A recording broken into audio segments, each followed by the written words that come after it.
Praise the lord. పునరుద్ధానుడైన యేసుక్రీస్తు నామంలో మీ అందరికీ నా శుభాభివందనాలు. బాగున్నారా? యేసయ్య మీ అందరినీ ఆశీర్వదించును గాక. అనుదిన వాత్సల్యత అను నేటి వాక్య ధ్యానాంశాన్ని ఉదయకాలం ధ్యానించుకుందాం రండి. పరిశుద్ధ బైబిల్ గ్రంథంలో నుంచి యోబు గ్రంథం 1వ అధ్యాయము 21వ వాక్య భాగాన్ని నేను చదువుతాను. ఆ 21వ వాక్య భాగంలో 3వ లైన్ నేను చదువుతాను, కాస్త గమనించండి. యెహోవా ఇచ్చెను, యెహోవా తీసుకొని పోయెను, యెహోవా నామమునకు స్తుతి కలుగును గాక, యేసయ్యకి మహిమ కలుగును గాక. ఆమేన్. దైవజనమా, ఈ ఉదయకాలం ప్రభు నీతోనూ నీ కుటుంబంతోనూ ఒక ప్రత్యేకంగా మాట్లాడుతున్నాడు.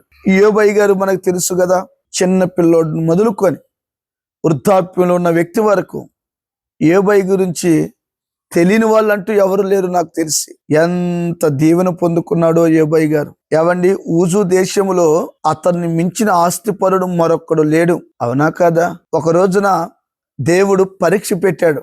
సాతానుగాడు వెళ్ళి, ఏవండి, ఆ యోబు సంగతి ఆలోచించావా? దేవుడే అంటాడు, నా భక్తుడైన యోబుని ఆలోచన చేసావా? ఎంత భక్తిపరుడో అని చెప్పినప్పుడు ఈ సాతాన్ అంటాడు, ఊరకనే అతడు భయభక్తులు కలిగి ఉన్నాడా? ఇంటి చుట్టూ కంచి వేసావుగా, దుష్టుడు వెళ్లకుండా కంచి వేసావుగా, సాతానును ప్రవేశించకుండా కంచి వేసావుగా, కంచె తీసి నాకు అనుమతించు, అతగాడి భక్తి అంతా ఉగ్గిపాలైపోతుందని చెప్పాడు. దేవునికి ఎంత నమ్మకమో ఎంత విశ్వాసమో నాకు తెలియదు, కానీ ఈ వాక్యాన్ని బట్టి అర్థమైంది, ఆ చెప్పలేనంత నమ్మకం పెట్టుకున్నాడు. ఈ రోజున ఈ వాక్యం వింటున్న యవనస్తుడా, ఈ వాక్యం వింటున్న యవన బిడ్డ, ఈ వాక్యం వింటున్న దైవజనమా, నీ మీద దేవుడు ఎంతో ఆశ పెట్టుకున్నాడు. నీ పిల్లల విషయంలో ఎంతో ఆశ పెట్టుకున్నాడు. ఆ ఆశను నిరాశ చేసేస్తున్నావేమో ఆలోచించు. సాతానుగాడు బహువేగముగా వెళ్ళాడు. మీరు ఎరుగుదురు కదా, మొత్తం ఇంట్లో ఉన్న పిల్లలు, వీధిలో ఉన్న, అరణ్యములో ఉన్న గొర్రెలు, మైదానములో ఉన్న మేకలు, ఎడ్లు, పనివారు, ఏవండి, అంత ఆస్తిపరుడు చివరికి సింగిల్గా మిగిలిపోయి కోల్పోయి, సమస్తాన్ని కోల్పోయి బూడిద నెత్తులు పోసుకొని అయ్యో అయ్యో అయ్యో అని విలపిస్తూ ఉన్నాడు, అంగలారుస్తూ ఉన్నాడు, బాధపడుతూ ఉన్నాడు. అప్పుడు అంటాడు, భార్య అంటుంది, దేవుణ్ణి దేవుడు దేవుడు అంటున్నావు, దూషించి చావు. అతను అంటాడండి, ఎవరన్నా ఉన్నారా బైబిల్లో ఈ మాట చెప్పినవాడు? చర్చికి వచ్చేటప్పుడు బండి స్కిడ్ అయి కింద పడి కాలు ఇరిగితే దేవుడుంటే నా కాలు ఎందుకు ఇరుగుతుందని ప్రశ్నించే వాళ్ళు లేకపోలేదు. మందిరం నుంచి వెళుతున్నప్పుడు ఏదైనా చిన్న సమస్య వస్తే దేవుణ్ణి నిందించేవారు లేకపోలేదు. ఇన్ని సంవత్సరాల నుంచి మందిరానికి వెళ్తున్నాం, ఏంటి ఆ దేవుడు అనేవాడు ఉంటే మా దరిద్రతను తీర్చట్లేదు, మాకు తోడుగా ఉన్నాడా లేదా అనే మాటలు మాట్లాడే వాళ్ళు లేకపోలేదు. యోబు ఏమంటాడో తెలుసా? ఏవండి, కోట్ల రూపాయల ఆస్తిపరుడు ఒక్క నిమిషంలోనే రోడ్డు మీద పడి బూడిద నెత్తిని పోసుకొని పొలోమని ఏడుస్తూ ఉంటే, ఏంటి దురవస్థ నాకు పట్టిందని ఏడుస్తుంటే, చుట్టూతో ఉన్న ప్రజలు వీడు ఏదైనా పాపం చేశాడేమో, వీడు దొంగేమో, దుర్మార్గుడేమో, నేరాలు నెపములు మోపుతుంటే యోబు ఏమంటాడు తెలుసా? ఇప్పుడు చూడండి, యెహోవా ఇచ్చెను, యెహోవా తీసుకొని పోయెను. అబ్బా, మామూలు విషయం కాదు.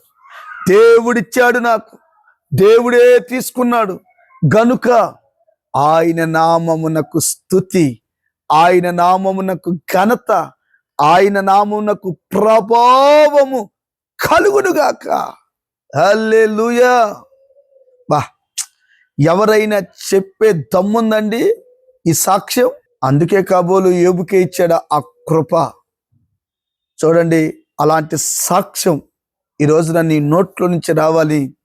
పరలోకమందున దేవుడు ఎదురు చూస్తున్నాడు. ఒక మాటలో చెప్పనా, యోబు ఎప్పుడైతే ఈ విషయాన్ని ప్రస్తావించాడో, మీరు యోబు గ్రంథం చివరిలో చూడండి, యోబుని రెండంతలుగా పోగొట్టుకున్నవన్నీ, రెండంతలుగా పోగొట్టుకున్న ఎడ్లు రెండంతలుగా, పోగొట్టుకున్న పనివారిని రెండంతలుగా దేవుడు ఇచ్చాడు. మరి పిల్లల్ని ఇవ్వలేదు ఏంటండి బాబు అని అడగొచ్చు. రెండంతలుగా కూడా పిల్లల్ని ఇచ్చాడు. మొదట చనిపోయిన పిల్లలందరూ మూగ కుక్కలు కాదు, ఏవండి వస్తువు కాదు, ఆత్మ కలిగిన పిల్లలు చనిపోయారు కదా. ఆ ఆత్మలు పరలోకంలో ఉన్నాయి. అవి ఇవి కలిపితే రెండంతలు. చూసారా దైవజనమా, దేవుడు అన్యాయస్తుడు కాదు. నువ్వు స్తుతించడం నేర్చుకో, ప్రభుని హెచ్చించడం నేర్చుకో. కరువైనా స్తుతించు, ఖడ్గమైనా స్తుతించు, బాధైనా స్తుతించు, బరువైనా స్తుతించు, నిందలైనా స్తుతించు, ఉద్యోగం వచ్చినా స్తుతించు, రాకపోయినా స్తుతించు. స్తుతికి పాత్రుడు, స్తోత్రార్హుడు నేను ప్రకటిస్తున్న యేసు ప్రభుల వారు. ఆ స్తుతి అనుభవం, ఆ తీర్మానం, ఆ వైరాగ్యం, ఆ సమర్పణ, ఆ స్థిరమైన మనస్సు ఈ వాక్యం వింటున్న మీ అందరికి ప్రభు అనుగ్రహించి ఆశీర్వదించునుగాక. ఆమేన్.